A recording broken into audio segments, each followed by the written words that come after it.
Hi, and welcome to the 4th Dread Delusion dev diary. This time I wanted to look back at some of my inspirations for the game to perhaps shed some light on the peculiar aesthetic of Dread Delusion. Perhaps one thing you'll notice straight away is the game's retro 3D graphics. Now, these nostalgic styles have proliferated the indie scene of late, but I remember seeing it first employed by Lilith Zone in her fantastic free game Crypt Worlds, which looked like a cursed N64 title and injected the game with creepiness and humour in equal measure. But since then, the style has only grown in popularity, with creators like Kitty Horror Show, the Haunted PS1 community, the New Blood devs, and the DreadXP collection contributors being particularly notable adopters. But really, my biggest inspiration has been old PS1 titles themselves. For me, those games are not always hindered by the PS1's processing power, and can sometimes be enhanced by those restrictions. A good example is how many photorealistic games have to ship with some sort of eagle vision which shows you the small part of the game world that is actually interactable. This was never really a problem with old games, and in Dread Delusion I tend to make collectibles and interactables really obvious and satisfying. And old games can still look badass. I played Vagrant Story as an adult and was completely blown away by how the game looked. The low poly models have a real style and character that would be lost on a modern gen title. We tried to emulate this attention to detail in Dread Delusion's art direction. Many of the game's textures are hand-drawn with pixel art, and we've been hiring artists who put the utmost care and attention into their low poly models.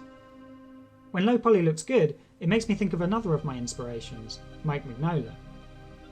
Over the years, his style has evolved and become more abstract, even avant-garde, and his line work has become less detailed, favouring simple shades and bold colours.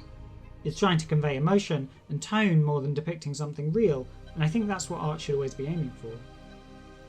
Along with Mignola, we also looked towards the artist Mobius when designing the game's factions.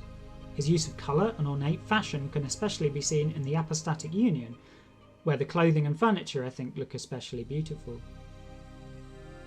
But it's not just older titles I'm inspired by. Along with every single indie dev out there, I'm also enraptured by Dark Souls.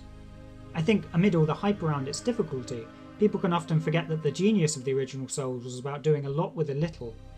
It eschewed big budget cutscenes and shiny new killer features for a mastery of simple, well-worn mechanics. Dark Souls was essentially the game that made me want to be a game developer, because I realised how much could be achieved with clever level design and a few well-placed NPC conversations. Dark Souls does not reinvent the wheel, it masters the form.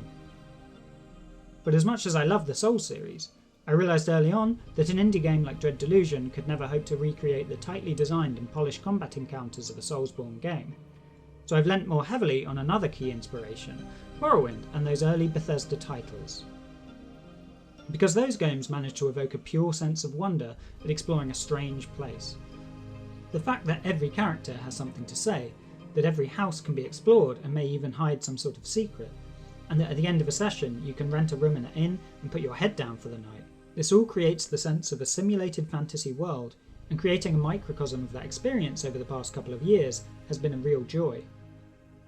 And just like those early PS1 games, some of the simpler design choices of Morrowind turn out to be a real blessing. I love that your objectives aren't shown as map markers, and you'll have to follow NPC directions. We actually have a whole cartography system in Dread Delusion which mirrors this. And I love how the game allows you to essentially break its systems as you progress, becoming so powerful that the laws of gravity no longer apply. Anyway, I hope you've enjoyed this foray into Dread Delusion's inspirations.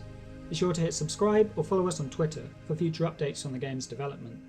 Thanks and bye.